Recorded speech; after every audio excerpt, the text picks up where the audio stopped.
اگلی نعمت کا ذکر کر رہا ہے کہ ہم سب توانائی کے لیے کھاتے ہیں، ہر جاندار زندہ رہنے کے لیے کھاتا ہے، اور اللہ تعالیٰ قادر مطلق ہے، وہ ہم سب کا رازق ہے۔ یہاں پر اللہ تعالیٰ نے کہ اس صفت کی طرف شاعر ہمارا نشاندہی کرتا ہے کہ جب ہمیں بھوک لگتی ہے تو ہمیں کھانا کون دیتا ہے؟ اللہ تعالیٰ نیچے آ کر یا اس زمین پر آ کر ہمیں کھانا مہیا نہیں کرتا۔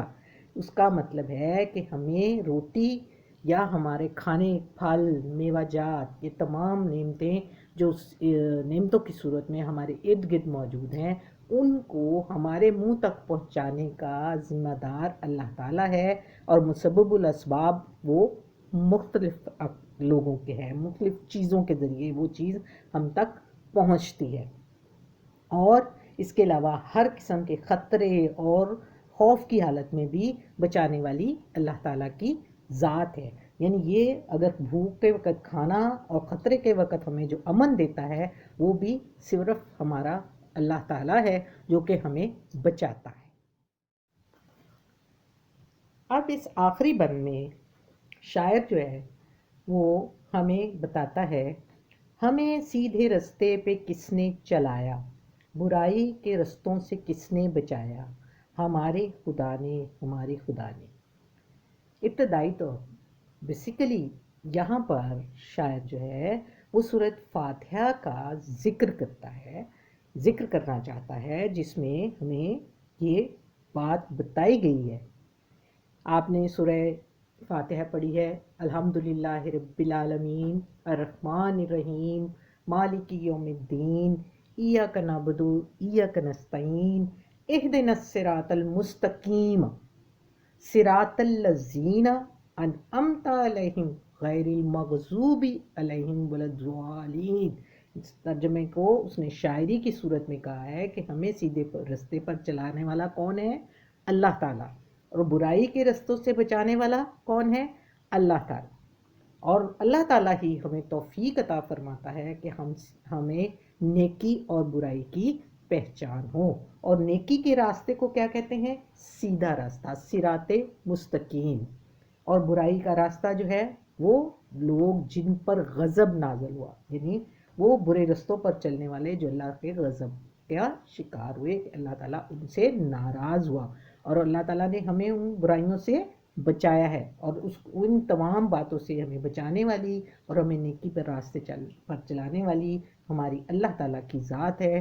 یہ ہمیں وہی سیدھے راستے پر چلا سکتا ہے اور برائی سے بچا سکتا ہے۔ ہم سب کو بچانے والی اللہ تعالیٰ کی ذات ہے۔